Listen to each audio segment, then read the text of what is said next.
Hello and welcome. Wishing all of you very warm good afternoon and welcome to the life coaching classes. Today we are taking up a very important chapter in statistics, and that is index numbers.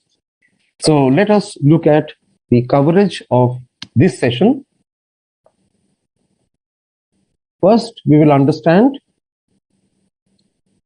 the concept of index number.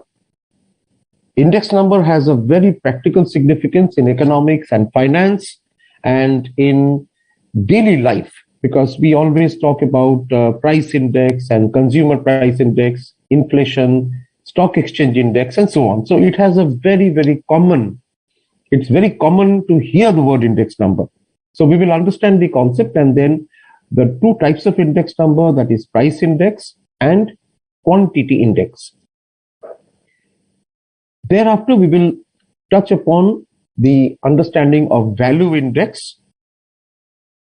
In the index number syllabus for our exam, there are primarily three important index which we need to know. The first is Las-Perez index. We will understand Las-Perez index formula. Then purchase index. So there's a specific formula for purchase index. Marshall-Edgeworth index, which is a weighted average. And then Fisher's ideal price index, which is like the geometric mean of life.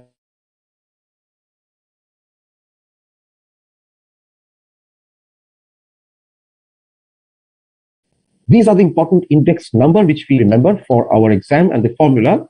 And after discussing the four basic types of index numbers, in fact, Las-Perez and purchase are the fundamental index number based on which Marshall-Edgeworth and Fisher's ideal index has been computed.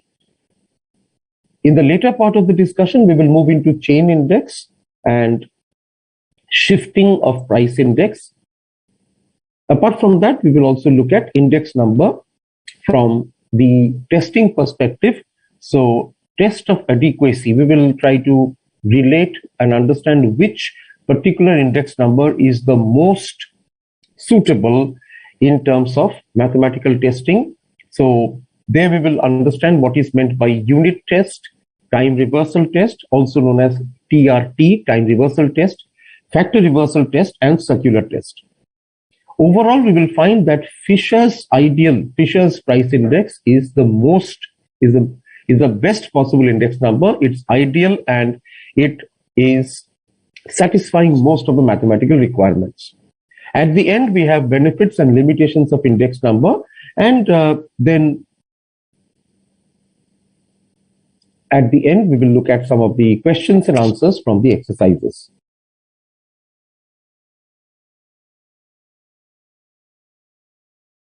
Chiranjit Mondol, I received your message. Thank you. Please keep following the classes. Very good. Yes. Mayur has written favorite chapter in 12th standard. Yes, index number is a very, very important and very practical paper. That's a very practical subject, and you will find that this has applications in different other subjects, including economics and even in accounts. Okay. So now we will move into the first part, which is the learning objectives. So I was mentioning about different types of applications of index number. Now we hear this word index number in production growth, GDP, the gross domestic product of the country, price rise taking place continuously. And it is important for chartered accountancy students, all of you who are pursuing the chartered accountancy course, we have to learn about techniques to measure the growth or the decline. So there are different business data and economic data you shall be dealing with, and we have to understand the relationships between these data in terms of growth, rise, decline, etc. So the index number chapter, which is basically one of the last chapters in the statistics portion of business mathematics paper. So the understanding, we have to develop understanding for the purpose of constructing the index number and its important applications in production, prices, and so on. Second objective is to understand the different methods of computing index number. For example, in case of Las-Perez index number, what will be the base year? For the purchase index number, again, we have to look at the specific formula. So there we will find that the current year's quantity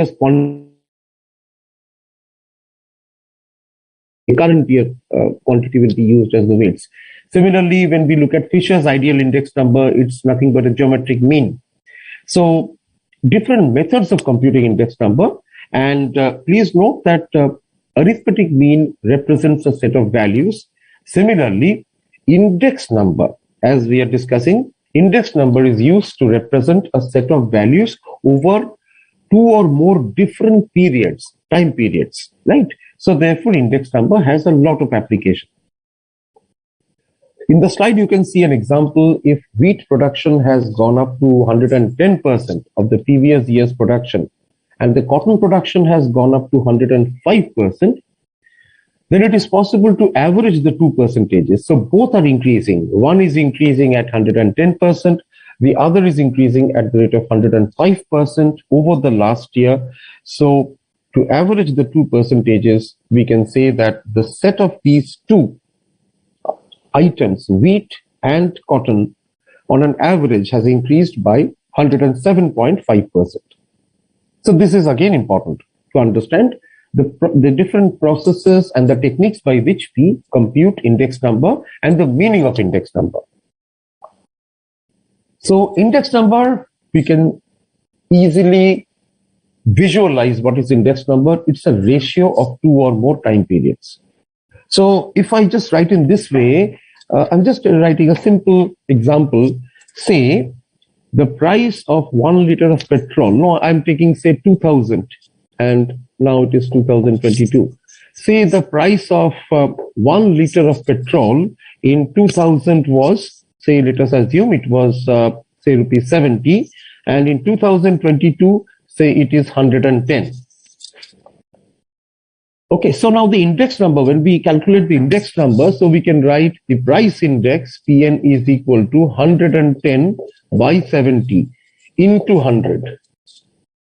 So 1 liter of petrol, say it was costing 70 rupees in 2000 and say it is 110 rupees in 2022. So if I take 2000 as the base year, what I get is 110 by 70. So 110 is the current year's price. 70 rupees is the base year price. So 110 by 70 into 100, that gives me the index number for the current year. So the base year is always calculated as 100. It's kept as 100. So it's a ratio. We ultimately get a ratio. For example, if I just multiply this, we are going to get a ratio. So the value at the base time period serves as the standard point of comparison. Therefore, ratio is basically what we need to understand here, because all index numbers are nothing but ratios. And you are all aware about ratios. Ratio has a numerator, denominator. It shows the relationship between two numbers. Examples, very frequently you hear the Sensex, sensitive index, National Stock Exchange, that is NSE, Bombay Stock Exchange, that is BSE, WPI, that is Wholesale Price Index, CPI, that is the Consumer Price Index. Then ratios, that is index number, can be simple and composite. So index number can help in prediction, forecasting of future data, and therefore we have to understand there are two types of index numbers, simple and composite numbers. So the simple index number is computed for one variable, whereas the composite is calculated from two or more variables. So when we are taking the example that we are trying to find out the index number for three commodities, say it is wheat, rice, and pulses. Wheat, rice, and pulses.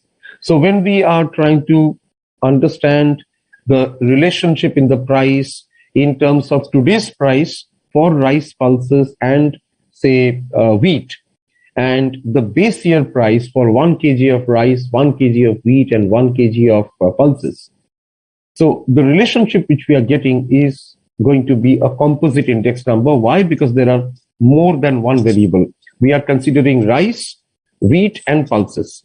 But if I just consider this example, the relationship between the current price of petrol for 1 liter and the price of petrol in the past, say 2000 or 2010, whichever base year we select. So this is an example of single.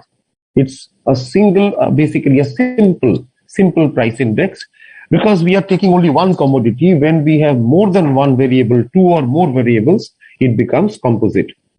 So the Bombay Stock Exchange, as we call it, sensitive index, it is nothing but a composite price index because it takes into account number of shares, the price, the current price and the base year price of number of different types of shares of different companies. So therefore, it's nothing but a composite index. It's not a simple index. On the other hand, when we are trying to find out the index number with regard to one commodity, one variable, then it is nothing but a simple index.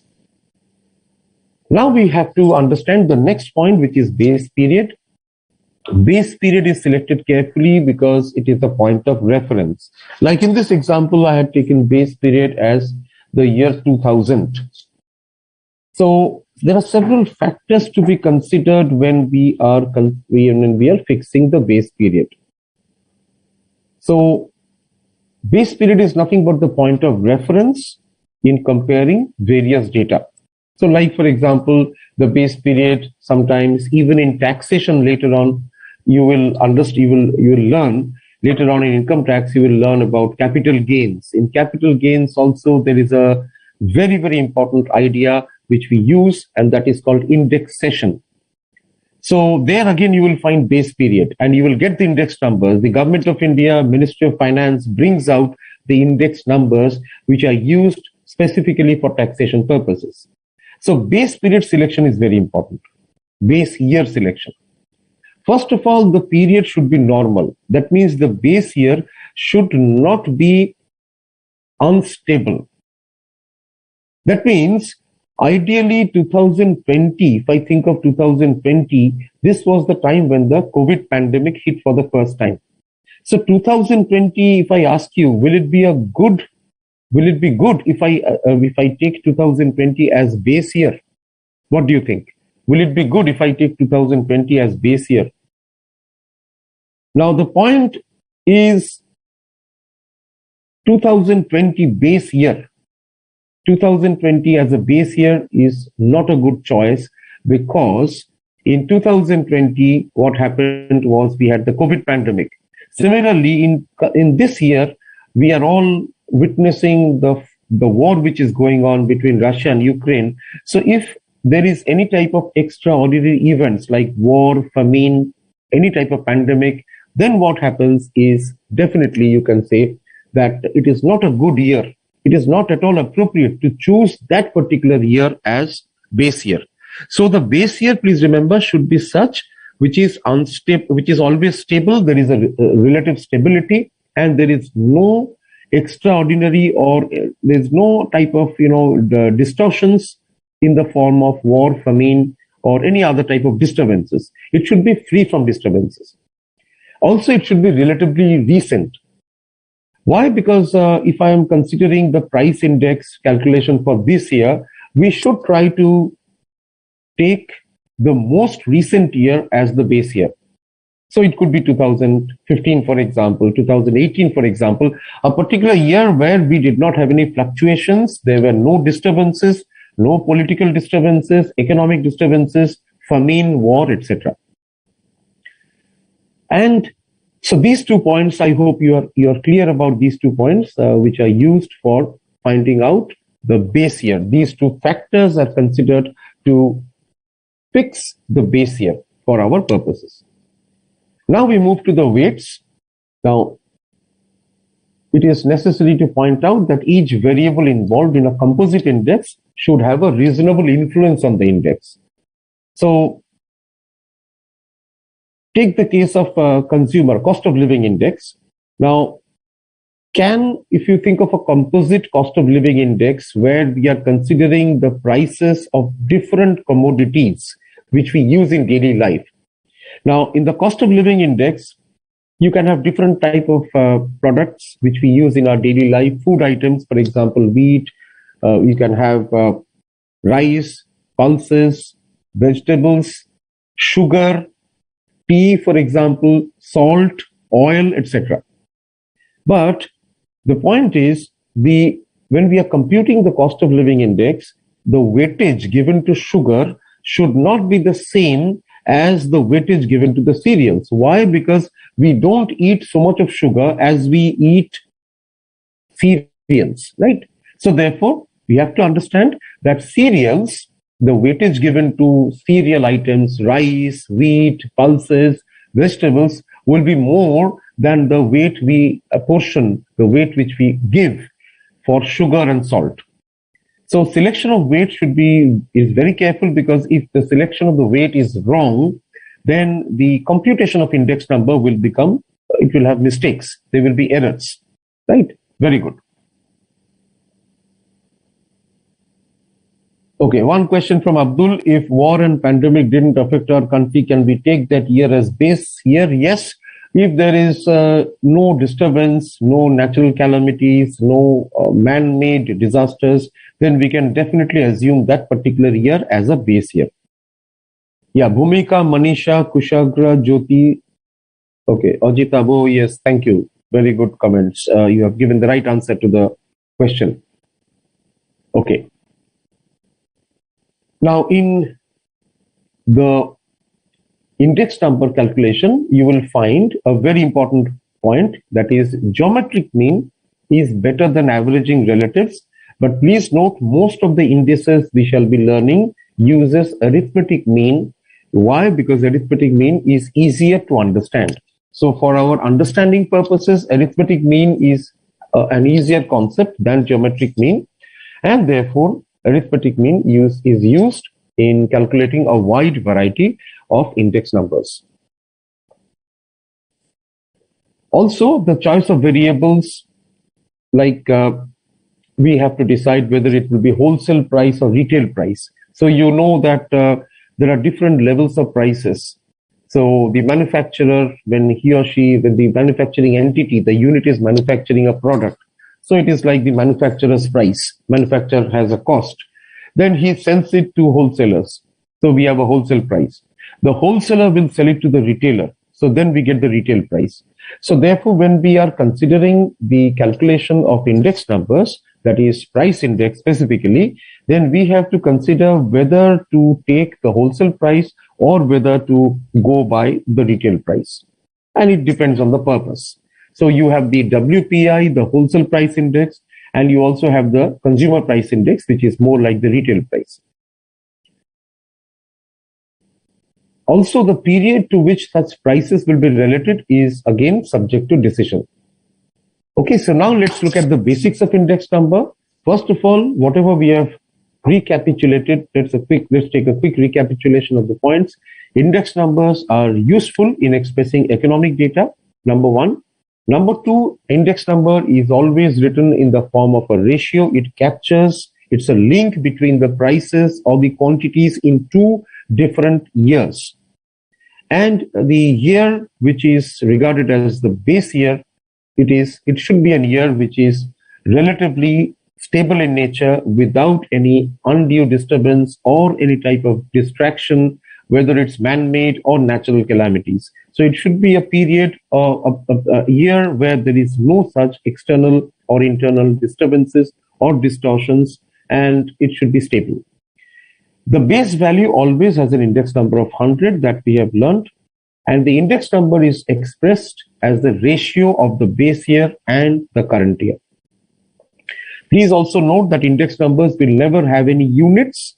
Index number will never have any units, like euro or dollar, etc. Okay. Okay, now Dhyanish has a question. Every year comes disturbances like COVID, Ukraine. So the idea is, yes, 2020, for example, the impact of COVID was very pronounced. Again, 2022, we are witnessing the war. But if you see, 2019 was a year where we did not have much of disturbances, natural calamities or man-made attacks, we did not have. So economists, when we are calculating the index number, economists will try to choose that particular year which had the lowest number, which had the lowest number of disturbances, either war or famine or natural disasters, right? So that way you can consider 2018, 2017, we did not have much of disturbances in those years. It was relatively stable than the other years. So we have to find out which year has been the most stable and the least volatile. Accordingly, we have to choose the base year. Yes, I hope Dhyanesh you have understood. Same for Kushagra. So 2019 could be considered in terms of base year calculation. It could be better than 2020. Why? Because in 2020, the COVID had a pronounced impact on the world economy as well as on the health parameters. Okay. Examples of index number. Is index number practical? Yes, very practical. Do we hear about index numbers in other sectors apart from mathematics and statistics? Yes. Examples you can see on the right hand side of the slide. FTSE 100 share index. FTSE means Financial Times Stock Exchange. The full form of FTSE is Financial Times Stock Exchange. So FTSE 100, it's a share index. Then you have the Consumer Price Index, CPI. You have Index of Housing Prices, Index of Property Rent, Index of GDP, that is Gross Domestic Product, or GNI, that is Gross National Income. We hear about HDI, Human Development Index, and then you have Bombay Stock Exchange, Sensex, and Nifty Index. So there are so many examples of index numbers which we use in different walks of life. Now we look at the three types of index numbers. We have the price index number, the quantity index number, and the value index number. The price index number is nothing but the price relative. So it is like I took the example here. The price of petrol today is 110 rupees, and say the price of petrol in the base year was 70 rupees. So 100 by 70 into 100, we get 110 by 70 into 100. We are getting the price relative. Let me take an example of quantity relative. So let us take the example of quantity relative. So we are taking QN, quantity relative. So say, for example, a family used to consume, say, in 2018 and 2022. So they used to consume, say, for example, let's take sunflower oil, which is used for cooking purposes. So I'm just writing oil consumption. Say a family was consuming 3 liters of oil in 2018 per month, and now they are using, say, for example, 4.5 liters in 2022. So from here, you can get the quantity relative, that is QN equal to 4.5 by 3 into 100. 4.5 by 3 into 100. So you are getting, the answer is 150. Okay, so we can get the answer 150 here. 4.5 by 3 into 100, that gives you 150. So the quantity relative is equal to 150. So this is basically price relative and quantity relative.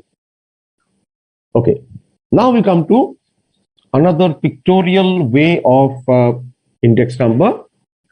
You can see in this slide, index number is value in the period of interest by value in the base period into 100.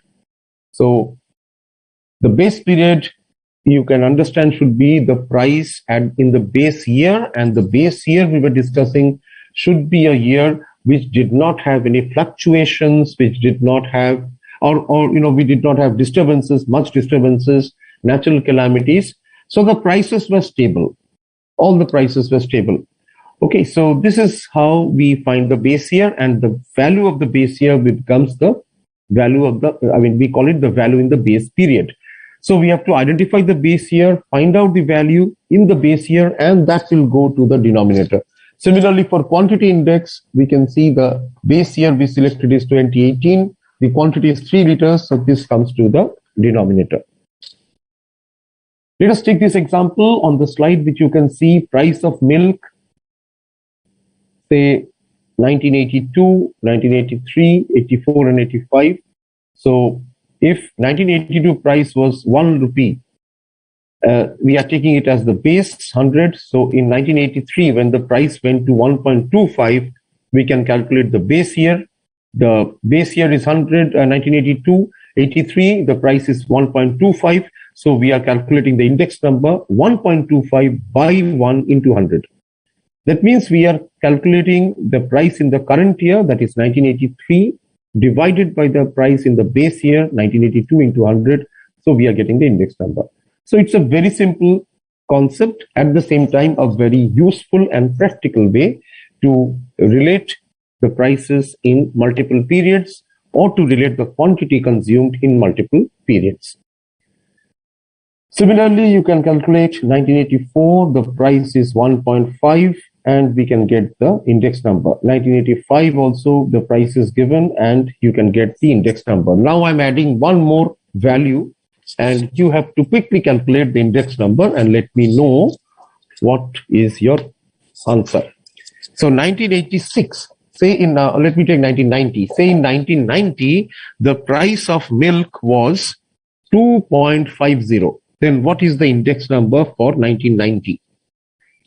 Okay, so we are assuming the price in 1990 was 2.50. Then you have to calculate the index number for 1990. So the index number for 1990 becomes the price of milk in 1990, that is 2.50, divided by the price of milk in the base year, that is 1.00, multiplied by 100. So we are getting 250. The answer we are getting is 250. So the index number in the year 1990 becomes 250. Okay, so that's how we calculate the index number, 250. So it is nothing but the ratio. You can see the formula in this slide. P01 is the index number, sigma P1 is the sum of the prices for the year, and sigma P0 is the sum of the prices for the base year. So we are taking an example of multiple. We have simple and multiple price index. We are taking a multiple price index example in the slide, which you can see in the slide. Yeah.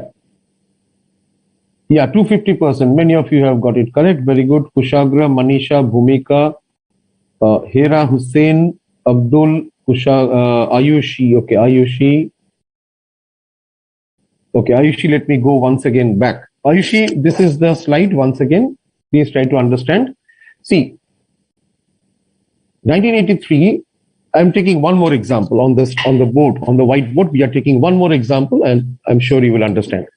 Okay, so I'm just taking a base year, say 2010, which was relatively stable, 2010. And then 2020 and 2022. So I'm taking 3 years. I'll take 2019 here as one of the base year. Okay, 2010. No, this will be the base year. First year of comparison 2019, second year of comparison 2020. So let me take the price. So say the price of a commodity in 2010. Let's take say 1 kg of rice. 1 kg of rice. So in 2010, 1 kg of rice. So I'm writing 1 kg of rice. 1 kg of rice in 2010. Say the price was 25 rupees. In 2019, the price became, say, for example, 36 rupees. And in 2022, the price has touched 40 rupees. We have to find the index number. So I'm just writing index number here and we will calculate the index number. So Ayushi, I hope you are observing and you are trying to understand. So 2010 base year, the price was 25. So in 2019, the price has become 36. Price has become 36. So what is the index number?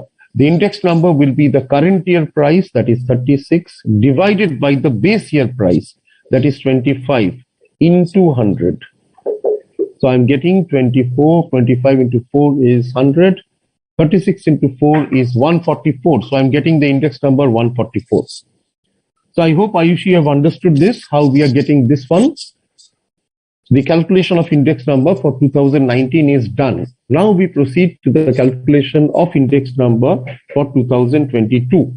In 2022, the price is 40 rupees, but the price in the base year 2010 was 25. So the index number will be like this: current year price 40 divided by base year price, that is 25, into 100. So 25 4s are 100, 4 into 40 is 160.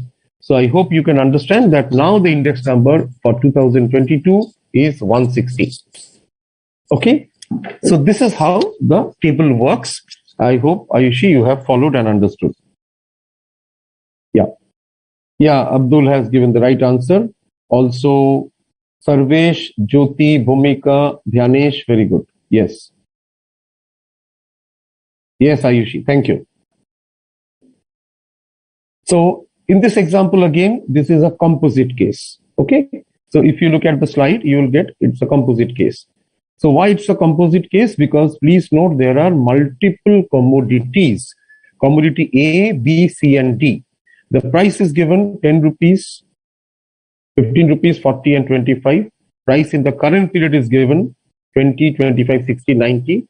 So you are calculating the total price, that is sigma P0 and sigma P1. The total price in the base year and the total price in the current year, and you are able to divide. You are just getting the value 145 and 90. So you are getting the index number 161.11. Right? So this is how we calculate the index number. Very simple. Now we proceed to another example of index number. You can see 2015 quantity is 200. 2016 the quantity has become 240. So the quantity index number is how much? For 2016 quantity index number is 240 by 200 into 100. Please see the left hand side of the slide, the left hand columns. 2017 the quantity consumed is 220. Base year is 200. 200 you can see 2015. Base year is 2015. Quantity consumed is 200. So the quantity index number for 2017 you can see works out to 220 by 200 into 100. And this is how we are getting the quantity index number. And finally, the same way we are getting for 2019, the quantity index number is 320 by 200 into 100. I am adding one more line here, and let me assume that maybe for 2022, going by the same example, say in 2022, if the quantity consumed is 360, then what will be the index number? So the quantity index number QIN for 2022 will be equal to the current year quantity, that is 360, divided by the base year quantity. The base year quantity is 200. So 200 multiplied by 100. So this gives 100 into 2 to 180. So the answer is 180. Index number is 180. So in this way, we calculate the index number both for quantity and the value index number. Okay, now we are looking at the weighted method.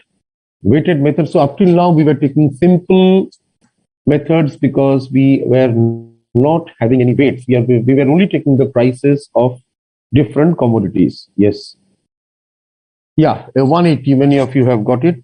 Very good. Manisha, Kushagra, Bhumika, Priyanka, also Abdul. Very good.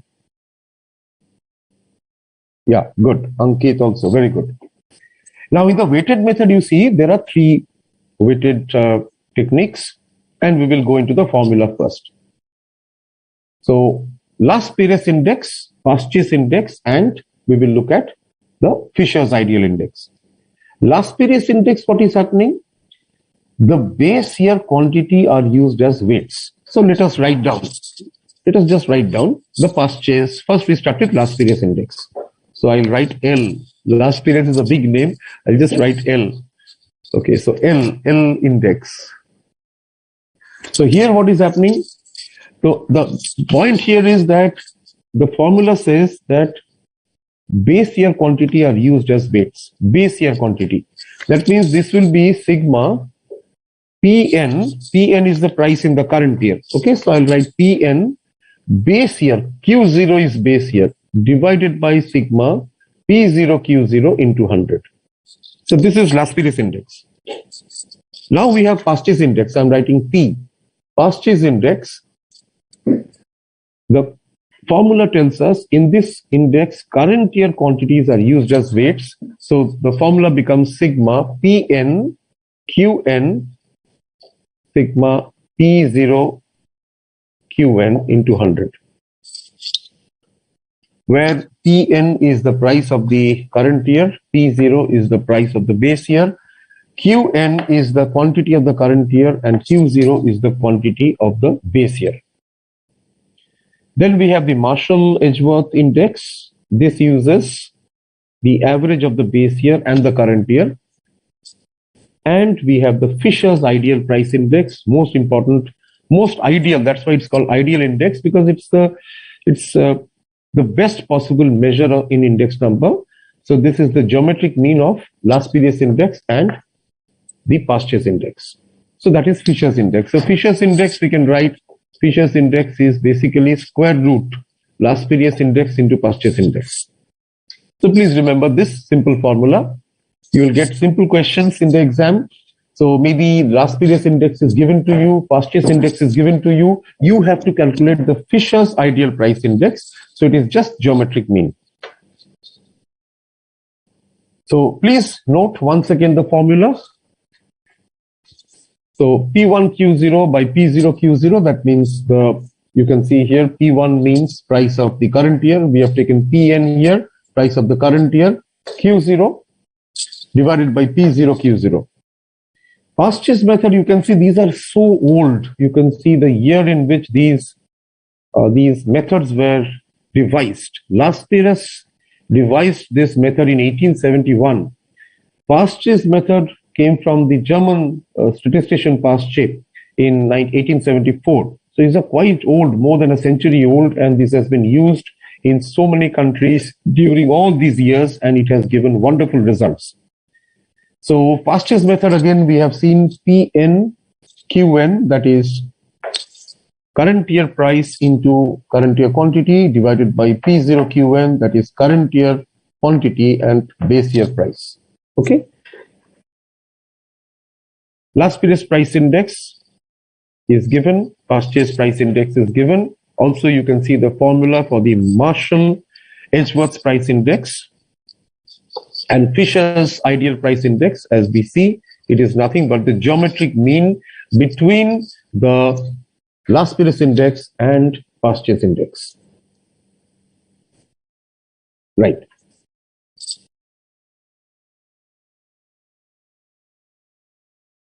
Okay, Bhumika is asking, QIN and PIN always equal to 100. Well, we have to remember that when we are considering the base year will always be taken as 100. The base year price will always be taken as 100. That's how we are getting these numbers. I'll just take one more example here. So I'm just rubbing out the formula.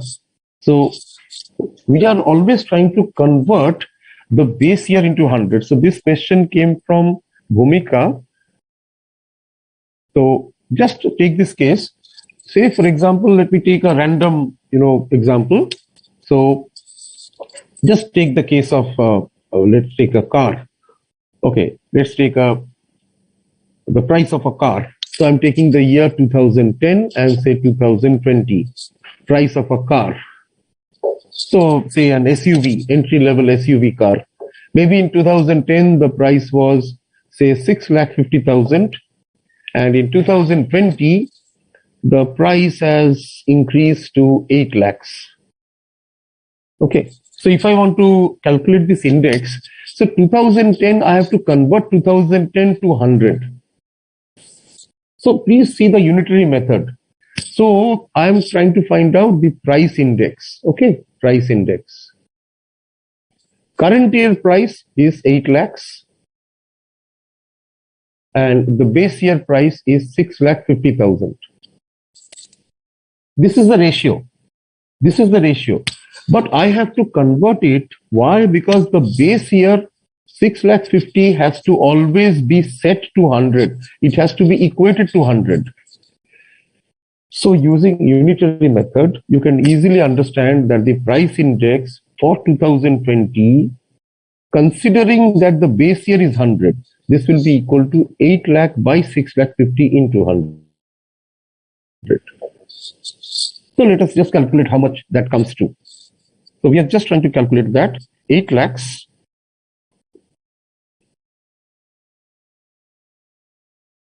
okay, so 8 divided by 6.5 into 100. So we are getting around 123. 123. That means when the price is 6,50,000 in 2010, in 2020 the price has increased to 8 lakhs. So if I put it in index number for 2010, if it is 100, then going by the same price increase, the index number of 2020 becomes 123. So you can see, I hope now you are able to understand. This question came from Bhumika. Every time we try to equate the base year price to 100 or the base year quantity to 100, that's why the base year is always taken as 100. Accordingly, we get the number for particular years. For example, for 2020, we have got 123 as the index number. Okay, right.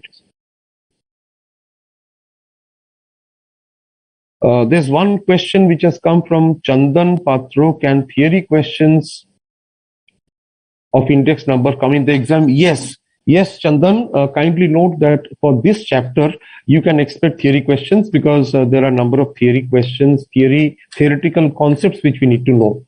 Okay, so we can expect theory questions. Okay. Let me move to next to the chain index. So the chain index is nothing but the link relative of the current year and the chain index of the previous year. So we will understand chain index. Let me take the example of chain index and you will get it it's very easy to understand.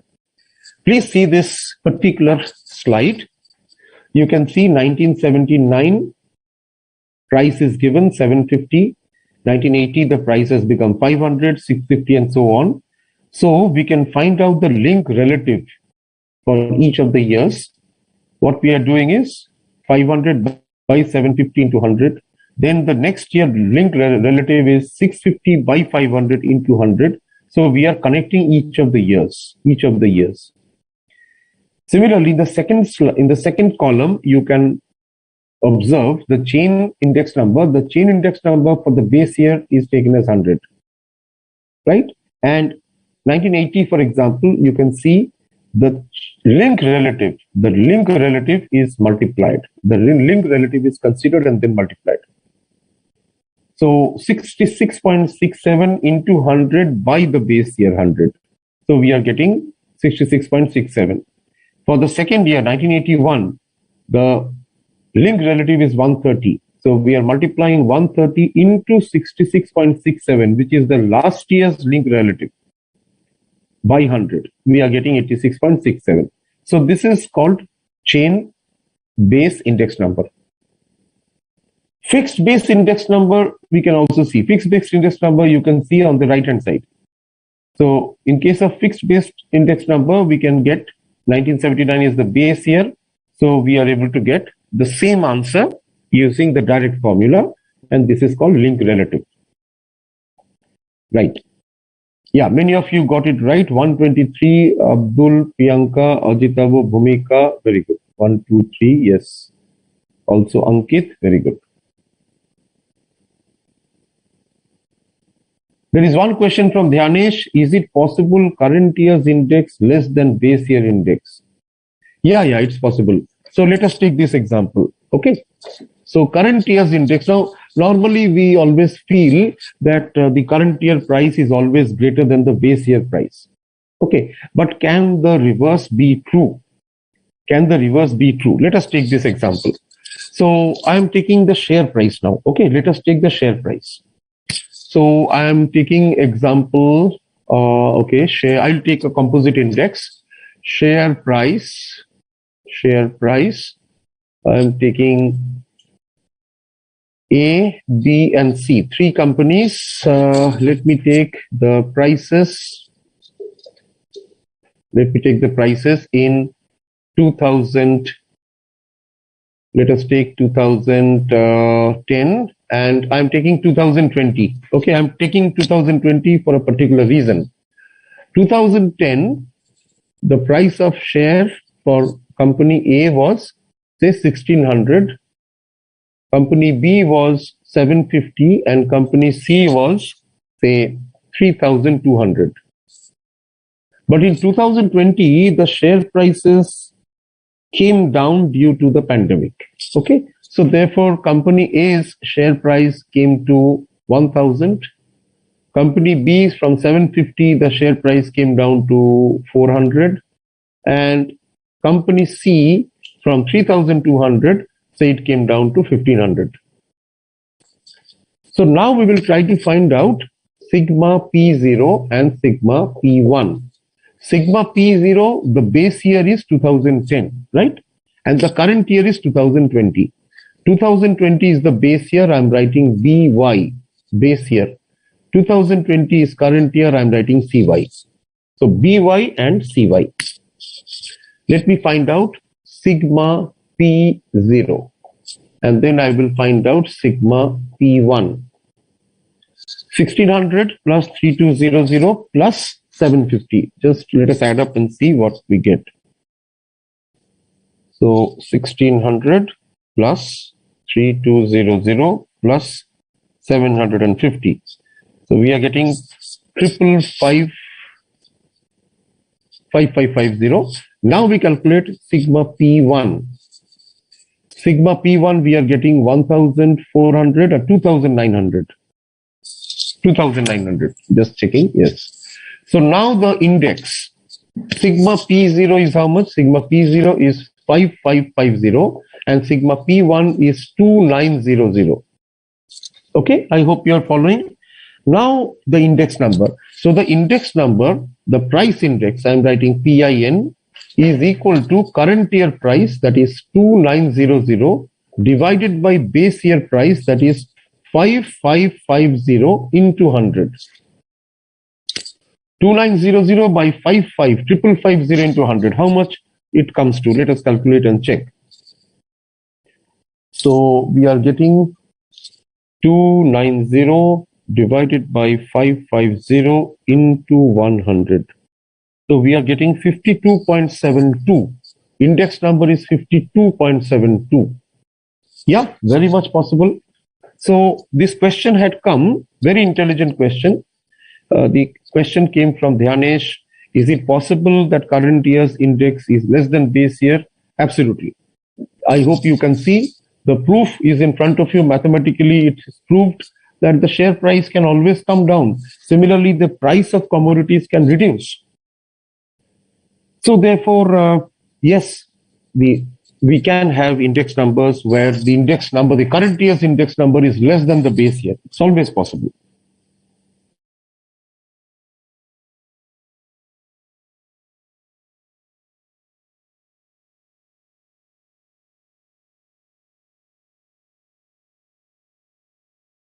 Is not in the curriculum. If possible, later on I will show you how index numbers you can represent in different ways, basically through bar graph and different other techniques you can represent. Many of you got it right. 52 point, yeah, we got 52 point, yes. Bhumika, Priyanka, Abdul, Manisha, very good.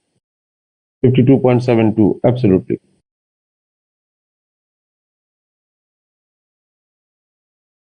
Okay.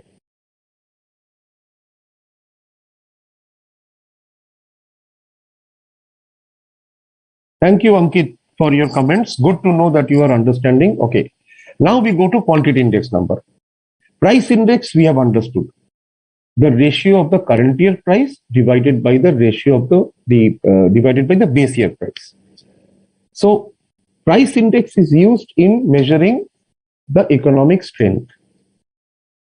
But the quantity index is used as the indicator of the economy.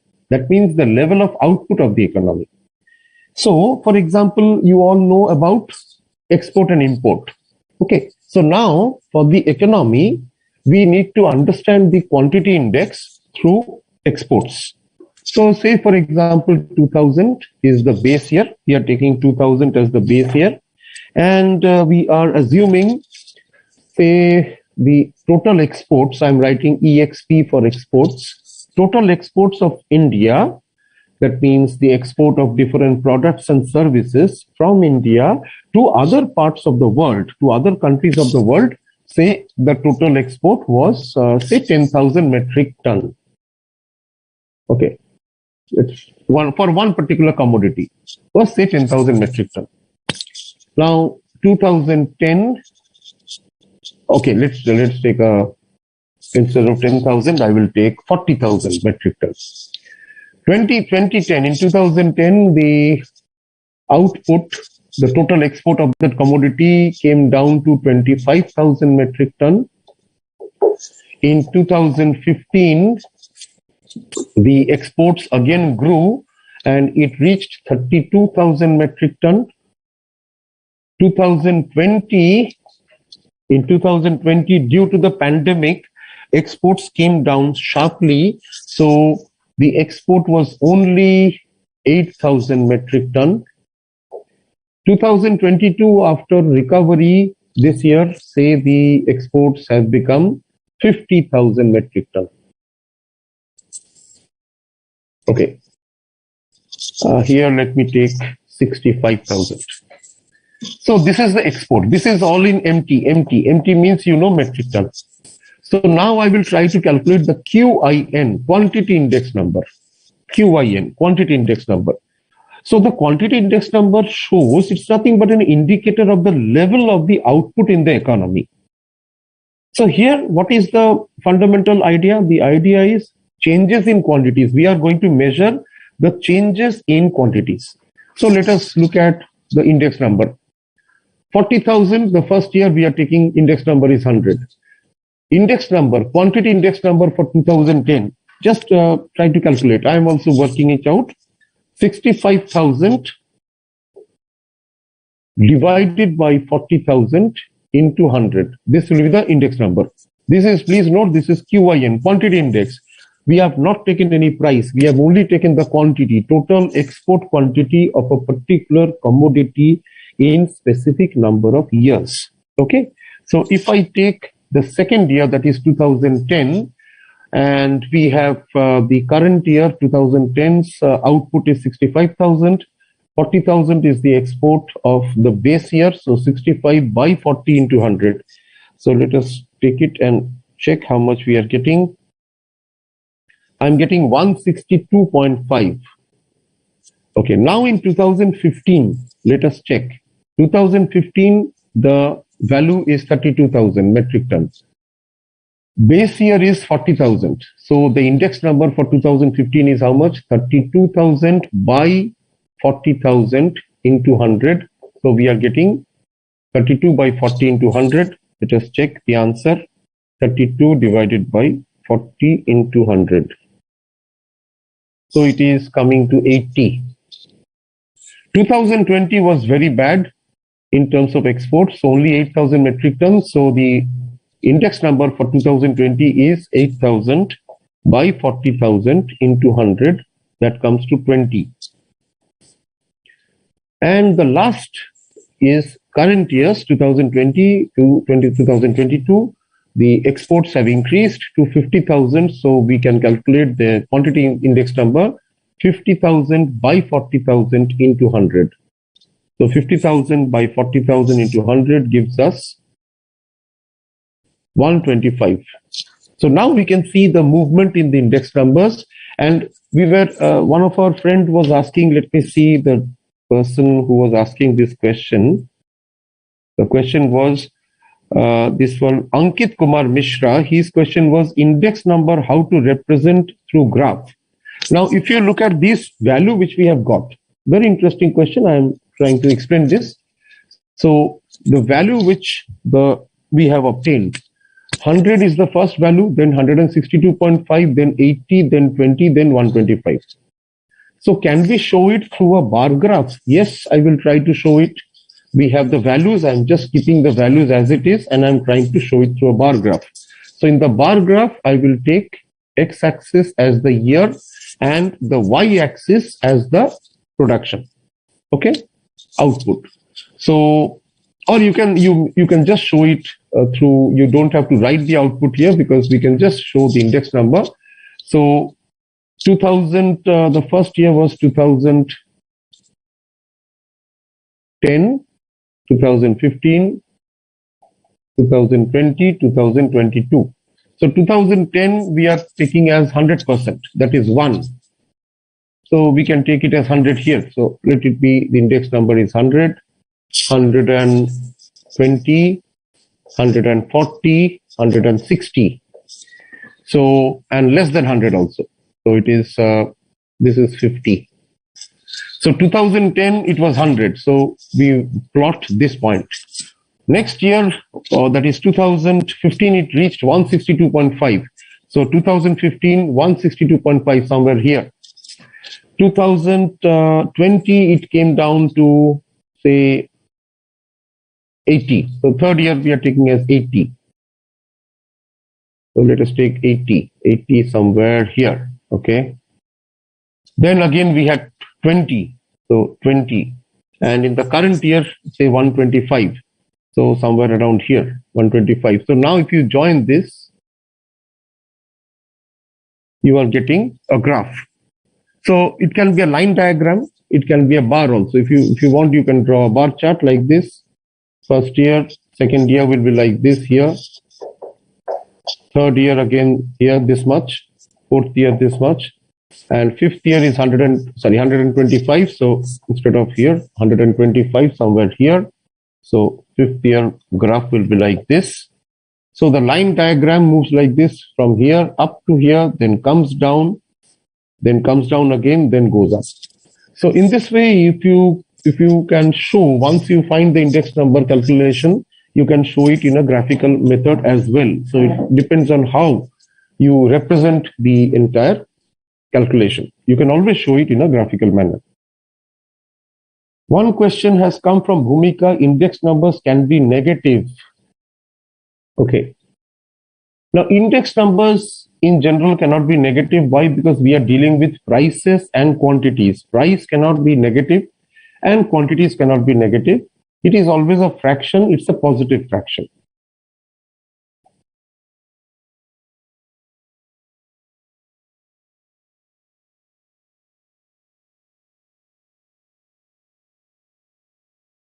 Yeah, Chiranjit is asking, in COVID pandemic, Brent crude price. I did not understand the question. Could you repeat the question? Are you asking anything with the price of crude, that is Brent crude in 2020? Okay. Again, he has written crude prices was minus price. How is possible? So crude prices cannot go down to minus. What you are talking about is the percentage change. The percentage change can be minus. For example, if the price was say $110 per barrel, say if the price has gone down to 70, it's a negative growth. It's a negative change. But the absolute value of the crude cannot be negative. Okay. Yes. Good to see that. Yeah, Ankit and Bhumika, thank you. Yes. Now we go to the quantity relatives. It is very easy. We have done this example here on the exports. So it is quantity in the current period divided by quantity in the base period into 100. So in this example, we can take, if the base year is 100 and the current year is 150, we can easily find out the quantity index. Similarly, for last period's quantity index. So this is again the same formula. Last period's price index and last period's quantity index. The concept is same. Only difference here is on the changes in the basic nature. This is the quantity index. So last period's, I'm writing QYN heading. Lasperius, Purchase, and we will take Fisher. So L, P, and F. Lasperius, L, P for Purchase, and F for Fisher. So the Lasperius price index, this is, the quantity index, QIN, quantity index. Here, the idea is just reverse. It's opposite to the idea of which we had in price index. So in this case, we are comparing the quantity index. So it will be sigma Q1, that is the current year quantity, divided by sigma Q0, base year quantity.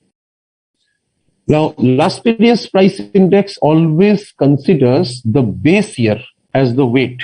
So here the base year means P0 and P0. So here the base year, we are taking the weight as the quantity, not, here it is the QIN. So the base year weight is the price year. P is the weight. So Q1 P0 by Q0 P0 into 100. Purchase index. So purchase index, we are taking, again, in case of purchase index, we know that in the case of purchase, the quantity, that is the weight, is usually, for the weight purposes, we always consider the quantity used in the current period. Here it will become the opposite. So it will be the price used in the current period. So it will become Q1 P1 by Q0 P1 into 100. And when you have the these two, then you can find out the Fisher's index. Just formula is L into P. And of course, whatever you get multiplied by 100. So we are getting the idea of the quantity index, and we have three types of quantity index: Lasperius index, Purchase index, and Fisher's ideal index. Okay, so this is basically how we find out the quantity index. In fact, Bowley's index is not in our curriculum. Fisher's index is enough for our purpose. Yes. Yeah, this some areas, many of you might have followed because you have read this particular formula in your class 2. Okay. Now we come to value index. Value index means we are measuring the changes in both the price and quantity. Okay. So value index, say for example, the index of departmental store sale. A departmental store is selling a lot of commodities at different prices. So they will always calculate value index. Value index means P1 Q1 by P0 Q0. So here you can see quantity current year, price base year. Quantity current year, price current year. But in case of value index, let us see what will happen. The value index will be the current year P1 price into Q1 current year quantity divided by P0 into Q0, and of course multiplied by 100. So in case of value index, I'll write it as VIN. Value index is nothing but the current price and the current consumption divided by the base price and the base consumption. So what is the original base year quantity? Q0. What is the price in the base year? P0. So P0 into Q0 gives us the overall value in the base year, because value is basically nothing but price multiplied by quantity. So this new denominator which you see here, this is the value in the base year. I'm writing value in the base year, BY. And this P1 into Q1 which you see, this is nothing but the value in the current year. Because here we are considering price in the current year multiplied by the quantity consumed in the current year. So this is the concept of value index. This is the meaning of value index. Okay. Now, what are the usefulness of index numbers? We have discussed many of these things. Okay. Achha, there's one question. Let me take two questions have come. If war or pandemic affect other country but not India, so that year can be taken as base year or not? Okay, that's from Abdul. If war or pandemic is affecting other country but not India, very intelligent question. Now, if you think of the current crisis which is happening, when we are calculating the index number for India. The idea is that the economic situation in India should be stable.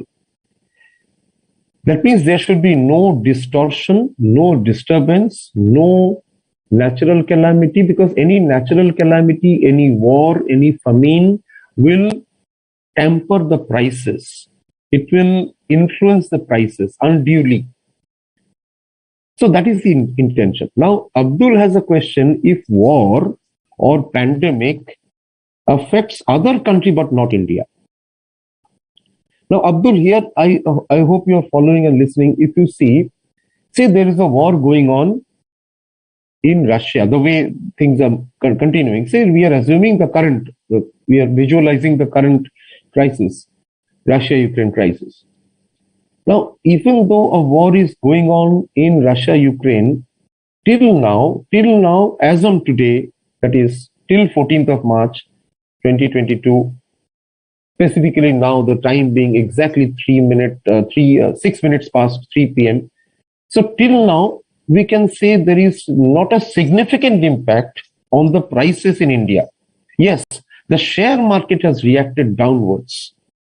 Many of you might be knowing that Life Insurance Corporation's IPO was supposed to hit the markets in March, but the government, today itself it has come out in the media that the government is trying to wait because the market volatility index, another index, very important for you, the volatility index has gone up to almost 50.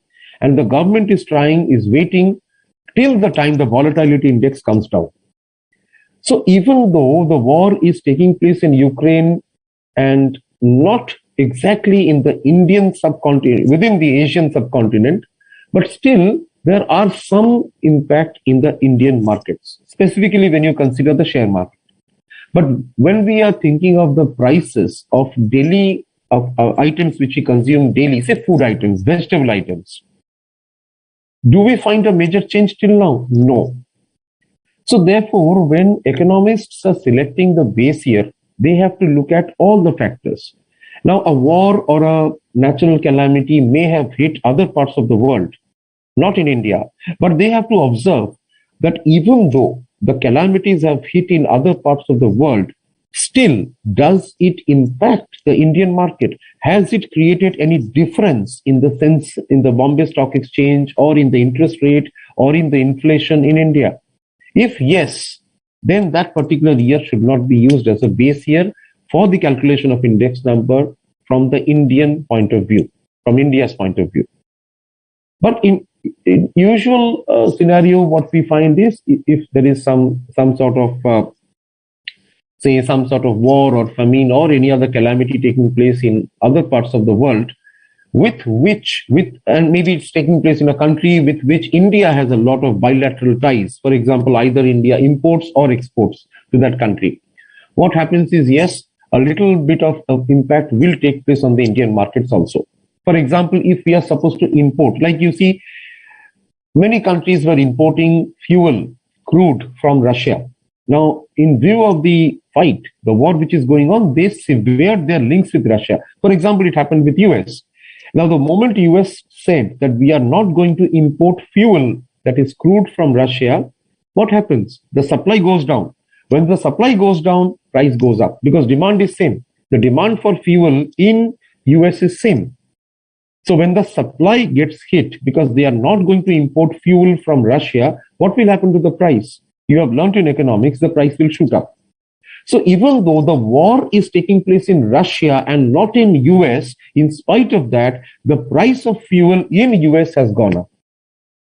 Since the price has gone up, the price of fuel has gone up, inflation in US has also gone up. You know, inflation means the rise in prices.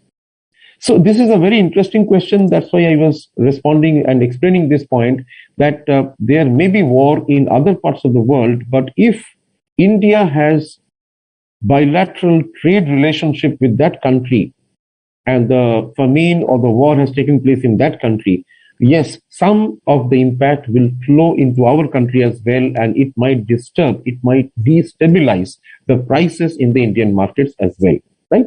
I hope you have understood.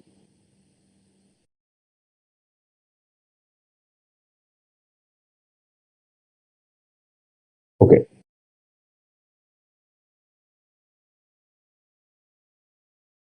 Now, there's one more question from Ankit Kumar Mishra. War always impact whole world economy? Yes, to certain extent, yes. There will be repercussions throughout the world.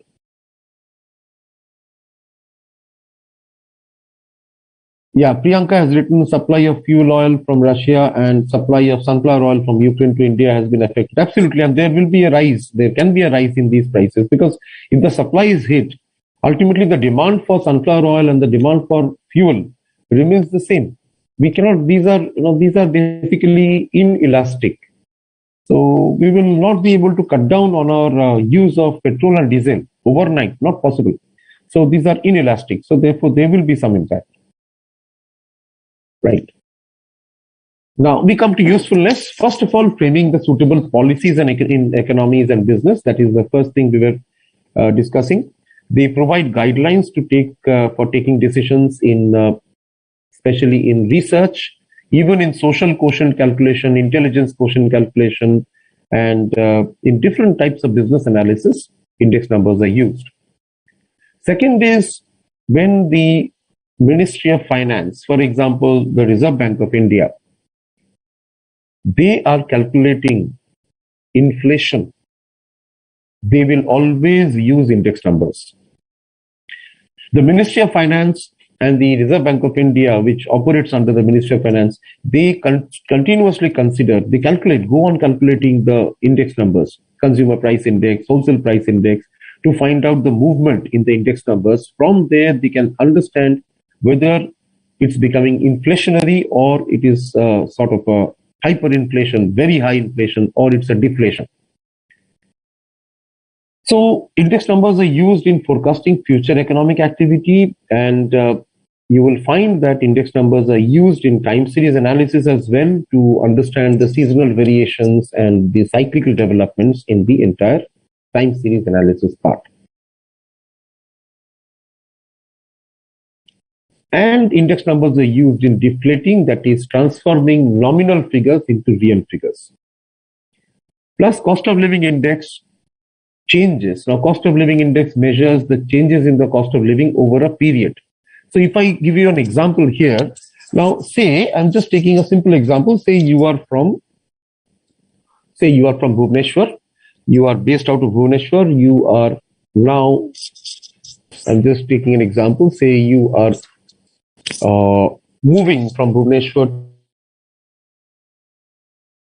So you are moving from Bhubaneswar to Bangalore. Once you move to Bangalore, you want to find out how costly Bangalore is as a place to live. So there you find that on an average in 2015, 2018, and say 2022, so you find that apartment rent, just writing here, apartment rent. So you want to rent out an apartment at Bangalore, and you find that an apartment rent average, a small, say 1 BHK, just for a single person to stay.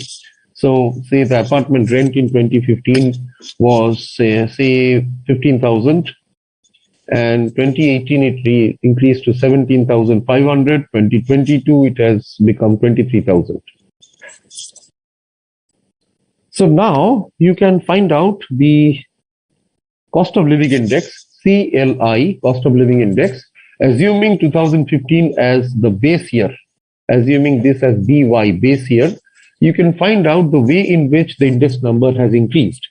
That means for 2018, the index number becomes 17,500 by 15,000 into 100. So how much is that? Let us try and find out. 175 divided by 150 multiplied by 100. So it is 116.67.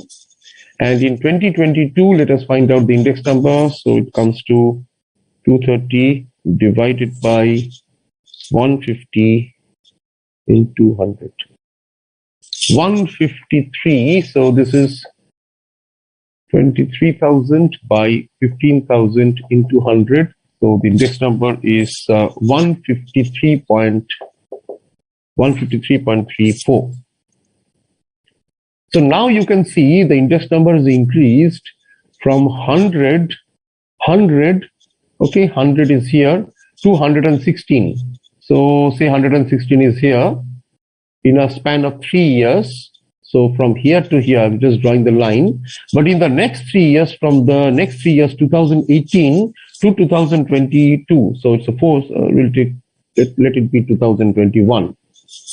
So we'll take another 3 years here. In the next 3 years, the index number is increased from 116.67 to almost 152.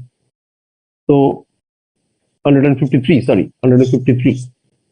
So this increase, this rise has been a very sharp. You can see it as a sharp rise as compared to the first 3 years jump. The second jump is much more pronounced.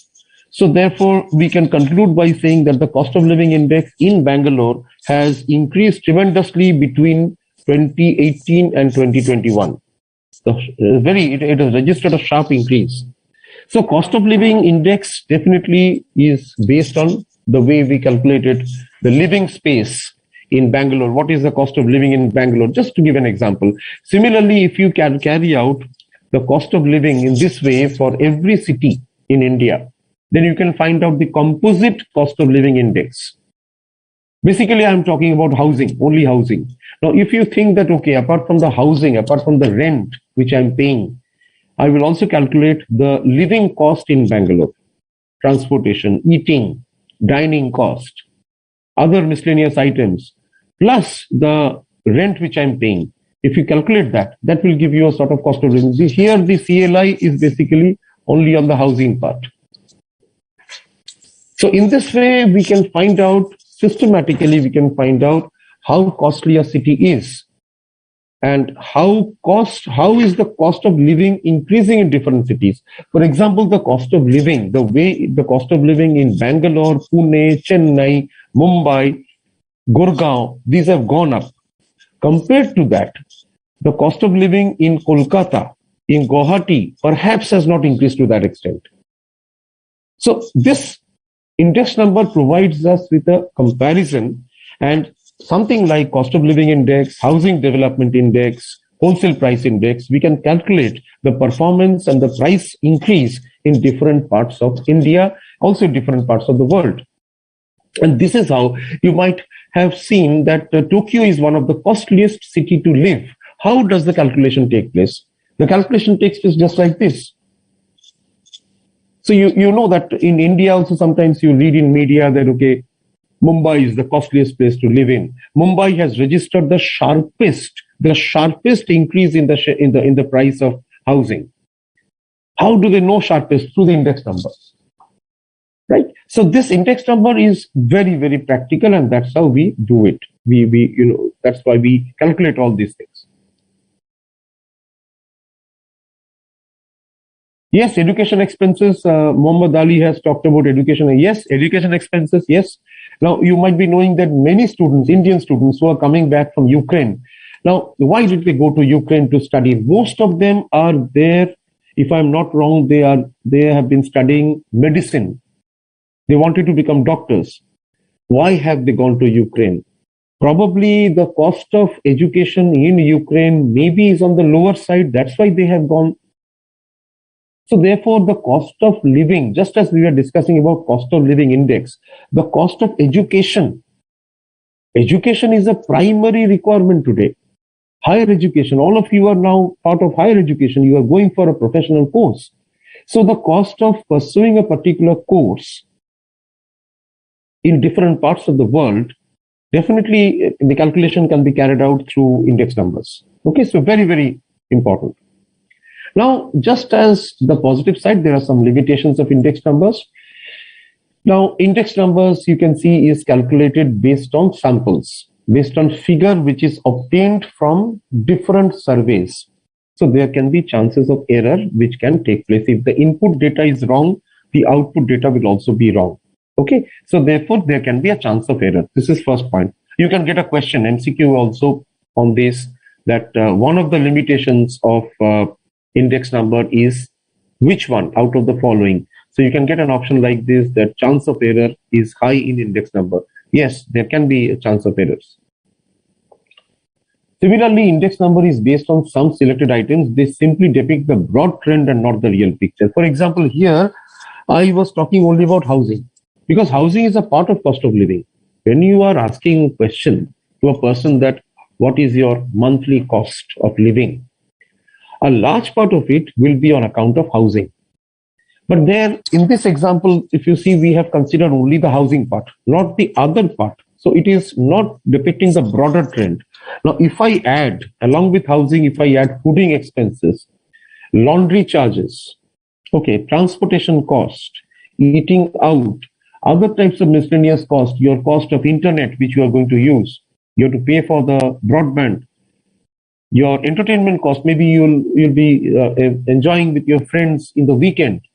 You will go to watch a movie, for example, you'll go to a mall to purchase. These are also part of your cost. So traveling cost, for example, when I add up all this, then we get the composite picture. But here, for the time being, we were focusing only on the housing rent, the apartment rent. So it is giving us only one aspect. Okay, so this could be a limitation of index number. Also, if you look at point number 3, since many methods are employed for constructing index number, the result gives different values, and this at times create confusion. That's also true. Okay. Now we go to shifting of index number. Shifting of index number is very simple. We will see the example: original price index by price index of the year on which it has to be shifted, multiplied by 100. This is the last part of our discussion. Shifting of index numbers. Please see this example in the slide. Kindly note in this slide, this is from the study material of our institute. Kindly see the study material and how we have explained this through the example. So you can see original price index is given. 1980 is taken as the base year and till 1991. Now the moment we are shifting the price index to the base year, 1990, what happens to 1980? Now, in this second column which you see, all these figures are based on 1990 as the base year.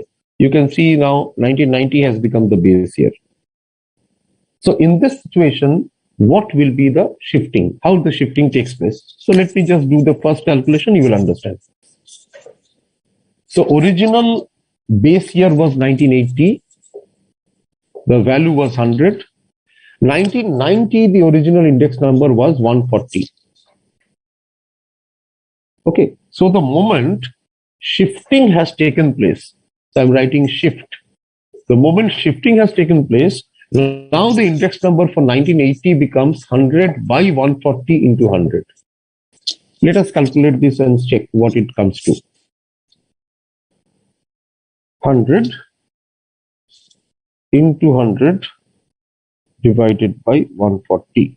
So it comes to 71.42. You can see on the slide also the first data which you see, the first figure given is 71.4. So this is the way in which we are shifting the data. Okay, very simple. Similarly, if you take any other example, so let us take 1985. Okay, so 1985. So initially what we were doing, 1985, for 1985, let me just write 1985. Let us see what happens to the change. So shifting, when we are shifting, 1985, originally it was 112. Okay, and now the base year has become 140. So 112 by 140 into 100. Let us check the value. 112 divided by 140 into 100.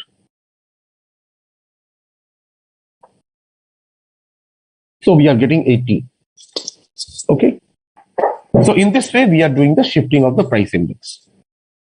So this is again very easy, just one calculation. Yes. Yeah, thank you, Jyoti and Dhyanesh, for giving the right answer, 71.42. Now we go to the last one, that is splicing of index number. Splicing is used when there is a major change in the quantity weights. Now it can happen, say, I'm just giving an example, say we were calculating price index or cost of living index based on 4 items. cost of the eating and your fooding and fooding cost, the lodging cost, fooding cost, transportation cost, and internet cost, broadband. Say now, instead of the 4 items, we are adding one more item, and that is entertainment cost. So fifth head is getting added. So we are including a new commodity. In this case, we have to go for splicing. So in the splicing example from the study material, you can see old price index is given. Base year was 1990, so you can see the value is 100, 1991, 92, 95. Now the revised price index, now 1995 is taken as the new base year. So 1995 we are considering as 100 now. This is the revised, second column, revised price index. So accordingly, we have to go for the splicing of the price index.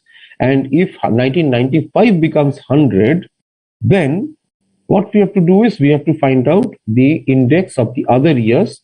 So the other years index, if I take the new base year as 1995. So let me take the example of 1994. So 1994, let us see what will happen to the splicing of the index.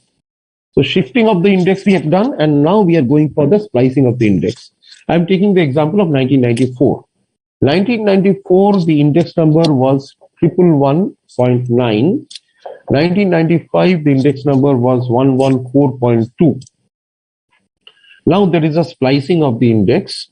So now I'm writing here splicing. So now the new index for 1994 will become 111.9 by 114.2 into 100. So let us calculate and see what it comes to. 111.9, 114. So we are getting around 98%. I'm getting 97.98. So I will round it off as 98%. I'm getting the index number 98. Okay. So this is how we get the splicing of the index, right? I hope this is easy and you can understand, you have followed. Now we go to the last part of our chapter, that is the testing unit test. So we have discussed about what is index number, the usefulness of index number, the applications of index number, advantages of index number, the limitations of index number, and we have also additionally discussed about the important formula, both for price index as well as for quantity index, right? In price index and quantity index, we have discussed and carried on the analysis of last period's price index, last period's quantity index, purchase price index and purchase quantity index, plus Marshall-Edgeworth price index and Fisher's price index as well as Fisher's quantity index.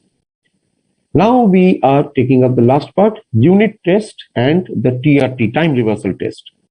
Unit test means this test requires that the formula should be independent of the unit in which or for which prices and quantities are quoted.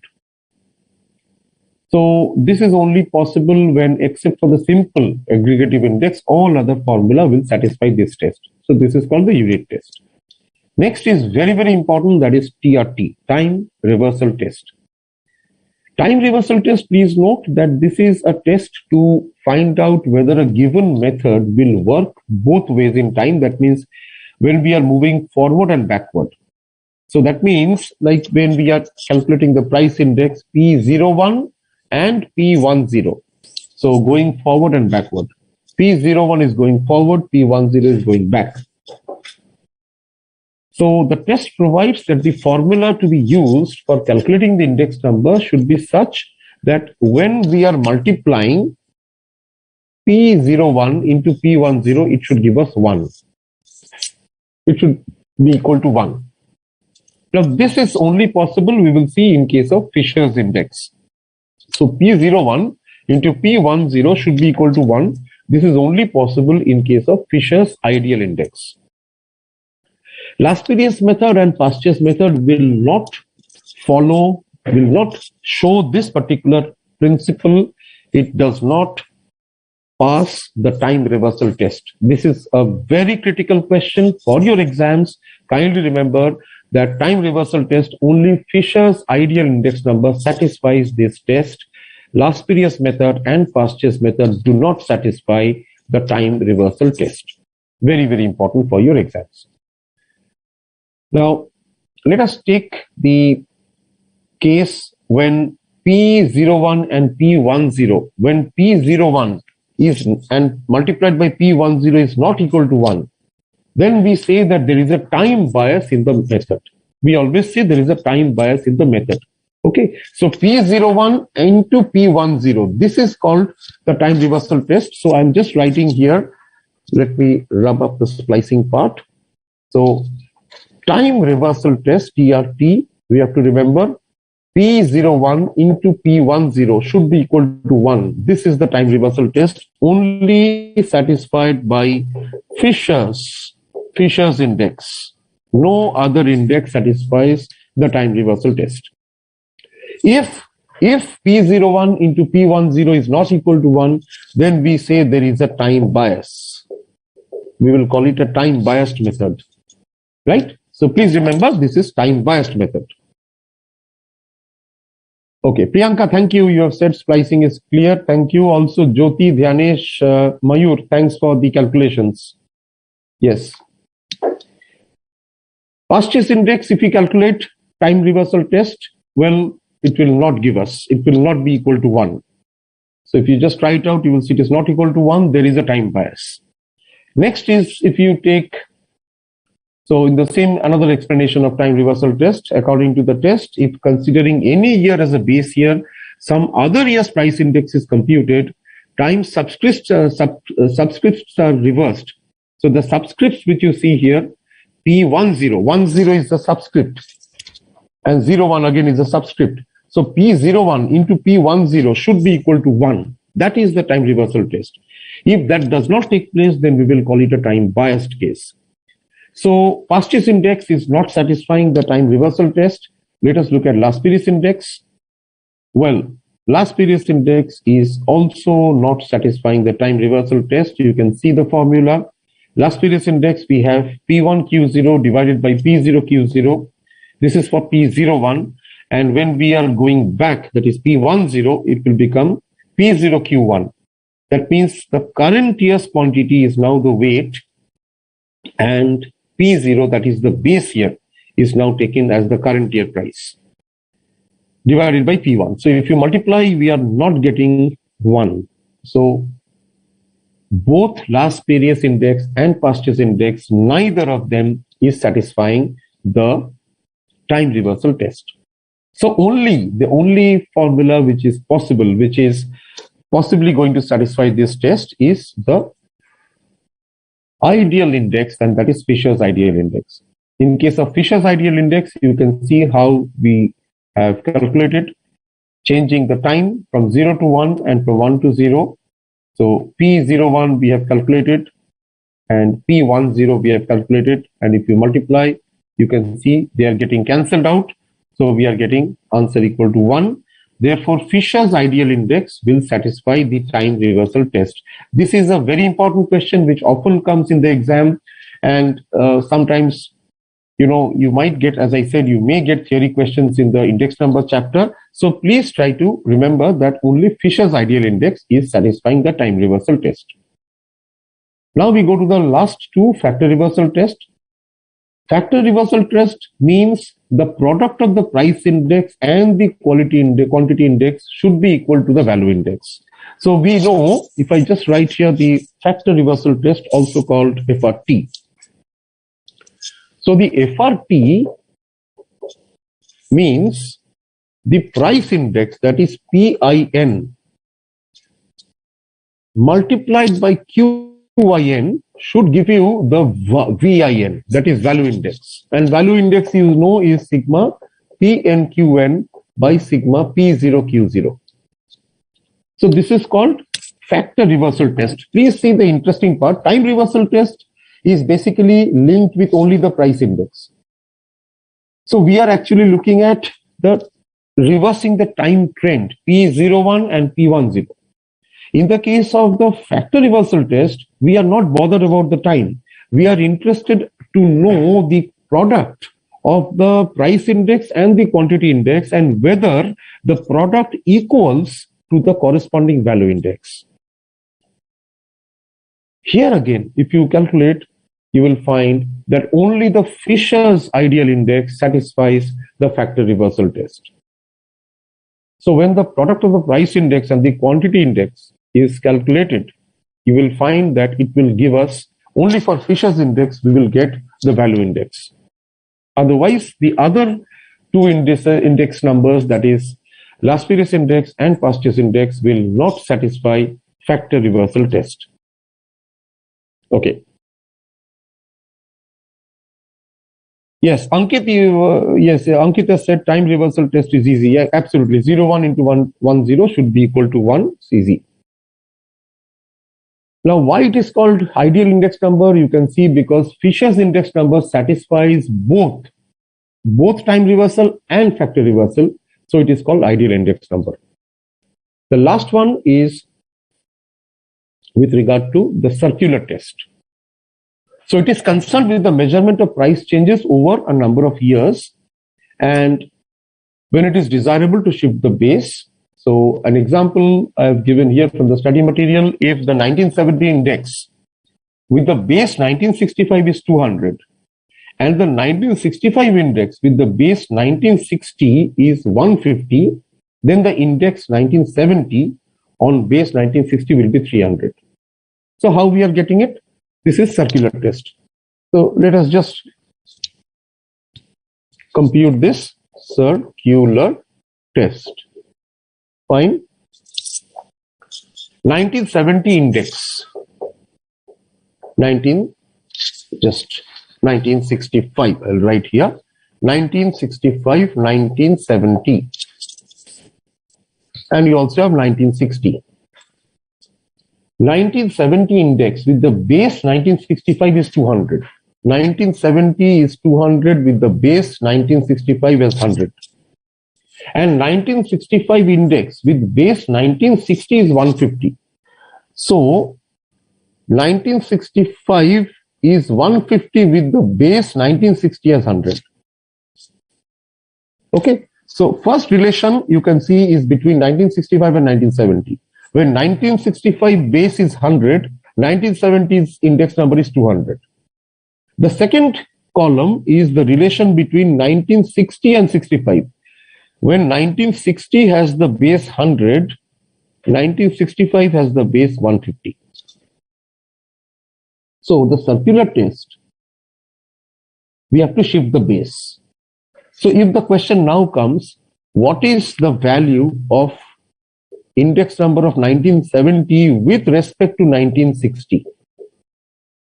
1970 with respect to 1960. What will be the value? So you can easily understand that the value will be basically, here it is 200. 65 to 70 is 200. So I'll take 200 here. 60 to 65 is 150 divided by 100. So we are getting 100. 2s are 200. 150 into 2, that is 300. So the answer is the index number in 1970 with base 1960 is 300. Okay. So that is called circular test. So this property enables us to adjust the index value from period to period without referring each time to the original base. And the test of this shiftability is called the circular test. Please note, circular test is such that it is not met by any of the index, last period index, past year's or Fisher's index. Now, for the circular test to hold good, the simple geometric mean of price relatives and the weighted aggregate with fixed weights meet this test. So if a question comes in the exam, circular test is met by which of the following? Last period, past year's, Fisher's, none. Answer is none of the above. So circular test is such that none of the three tests, the three index numbers, that is last period index numbers, past year's or Fisher's, none of them will basically work in the circular test.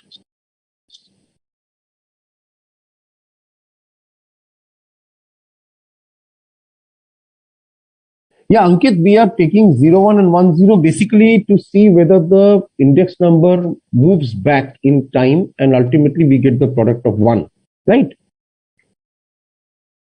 Okay, Anmol, thank you for your comment. Yeah, guidance in the exam, Manisha, I think there could be 1 or 2 separate sessions only on the exam because we have to complete session in on time, and basically, each of the session has a separate topic to be covered. I think exam guidelines, you can see some of the other videos which might be uploaded in ICAI CATube YouTube channel. Okay, now we go to the last part and we will see the questions before we wind up this session. Now, let us look at the questions which are important from this chapter. Index number of base year is always considered as what? So index number, you see this chapter is very interesting. We have discussed about price index, quantity index, value index. We have discussed about the usefulness of index number. We covered the advantages and limitations of index number. And we have analyzed the industry applications. And we also took the interesting question of the base year.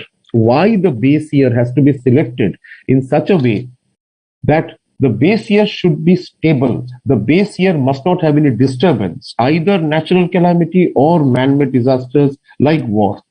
Then we took another interesting question from one of our friends who asked that what happens if there is a disturbance outside India? There is a war going on outside India. Shall we take that particular year as a base year for calculation of index number in India? So I was explaining that. So it's a very interesting chapter and a lot of practical formula we have learned. Lasperius index, Pasteu's index, Fisher's ideal index, and then we have discussed the corresponding quantity number, the quantity indices. And after discussing the quantity index numbers, we have moved on to discuss about ultimately the 3 types of test. We have the unit test, we have the time reversal test, TRT, the FRT factor reversal test, and finally the circular test. We have observed that the Fisher's index number is called the ideal index number because it satisfies both time reversal test and the factor reversal test. But we have to remember that for the circular test, it is not satisfied either by Lasperius index or neither by Lasperius index, nor by Pasteu's index, and nor by Fisher's index. Coming to the last part of the questions, index number for the base year is always kept at which of the following? We have done it number of times. The base year is always taken as 100. So index number is 100 for the base year. Answer A is the right option. The second question is which index number is called the ideal index number? Okay. Yeah, Dhyanesh, this is my last session with you. Okay.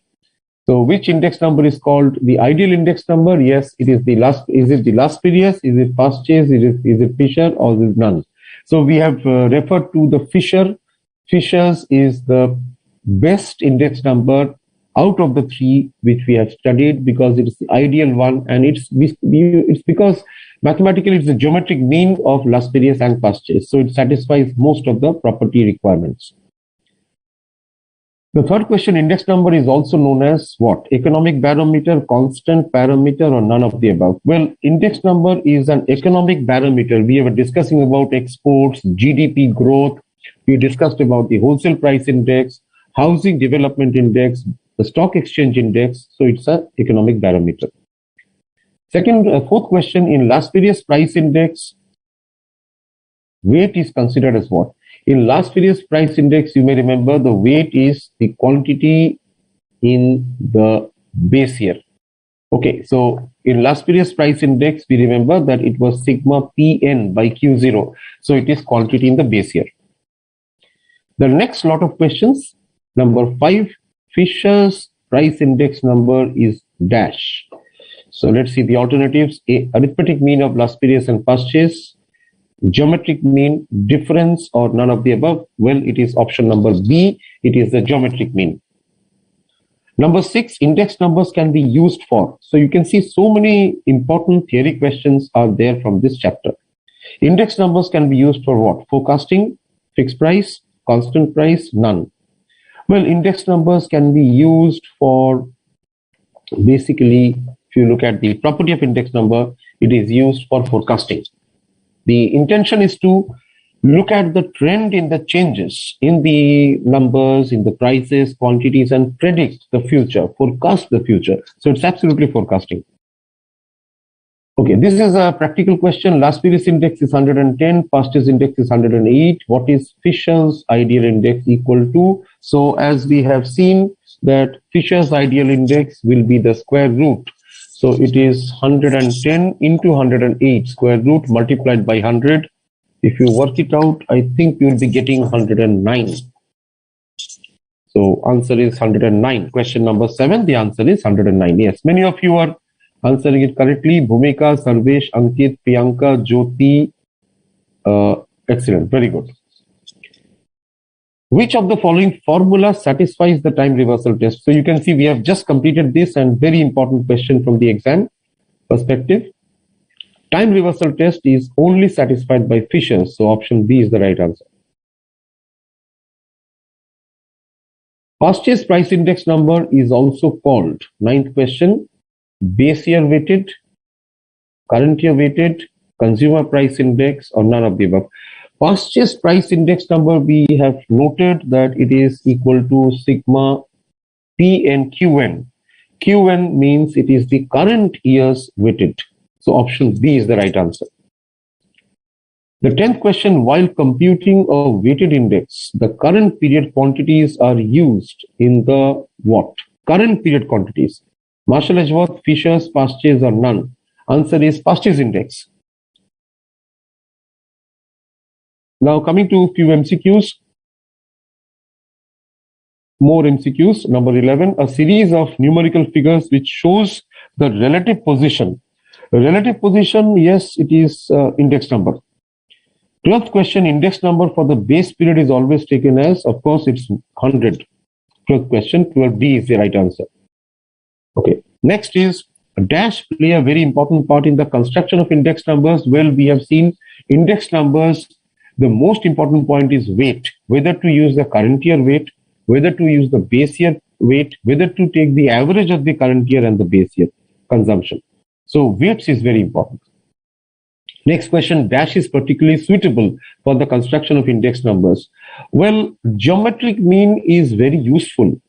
It is definitely property-wise, it is better than AM, but AM is easy to understand. So in most of the index numbers, the principle of arithmetic mean is used. So answer AM.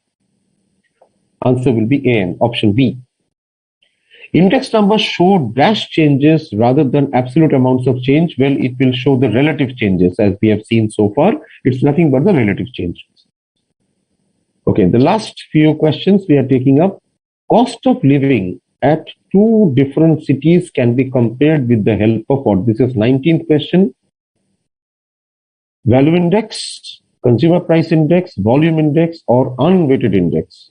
Cost of living at two different cities.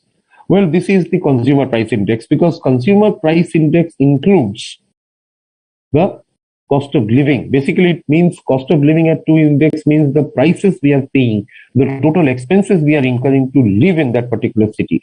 So it is nothing but the cost of living can be measured. The best way to measure it is through the consumer price index, CPI. And finally, Fisher's ideal index number is the geometric mean of what? Fisher's ideal index number is the geometric mean we know of last periods and past years. Sometimes, when you get these questions, you might have to quickly think because options are very close to each other. Sometimes we get confused between the options. Last periods and Marshall Edgeworth, no. Last periods and past years is the right answer. So option number B is the right answer to this question. So with this, we wind up our topic. We have covered, since the beginning of the session, we have covered all the areas in our curriculum, starting with what is index numbers, then what is the concept of price index, quantity index, and the value index. Please remember, value index basically means PN into QN, that is price of current year into quantity of the current year, divided by the sigma P0 Q0, that is price in the base year multiplied by the quantity in the base year. Then we looked at the last periods index, Purchase Index and Edgeworth-Marshall's Index, followed by the Fisher's Ideal Index. Please note that Fisher's Ideal Index satisfies both the time reversal test as well as the factor reversal test, due to which it is known as the ideal index. However, it does not satisfy the circular test, right? And we have additionally noted what are the different applications of the concept of index numbers. It is one of the most practical chapter. Why? Because it has such a wide, extensive applications in economics, in finance, even later on in taxation. I was mentioning about taxation there. When you go to indexation benefit calculation in capital gains, you will remember this session. You will remember that yes, index number is such a useful chapter. And thereafter, we concluded with the discussions of what is unit test, factor reversal test, time reversal test, factor reversal test, and the circular test. And of course, we completed many of the questions from the MCQ. So we come to the end of the session. We have little bit, this is my last session with you. We have concluded little before the normal time. And I'll only wish you, please practice from the suggested questions and answers. Please go through the videos once again. Whenever you feel like, the videos are all there in ICAI Tube. If you feel that you have not understood one particular working, please go through the videos. Please practice the exam questions. Whatever questions you are getting at the end of the chapter, additional question bank in the study material, please go through it religiously and try to solve the questions under exam conditions. Also, I would request you to please go through the Chartered Accountant Students Newsletter, the Students Journal, every month, and you will find a lot of valuable questions, MCQs, analysis on all the papers required in foundation. Last but not the least, believe in yourself, take care of your health, and make sure that you move towards your goal. Learning is a continuous exercise. It's all about the joy we get in the journey and not the end of the journey. So with that, wishing all of you the very best in your exams and in your career. I sign off. Thank you, and it has been a pleasure discussing the principles of mathematics and statistics with all of you. Thanks to all of you for the lovely interaction we had, and we were working together. Hope you found it useful. Wishing all the best. Thank you and bye.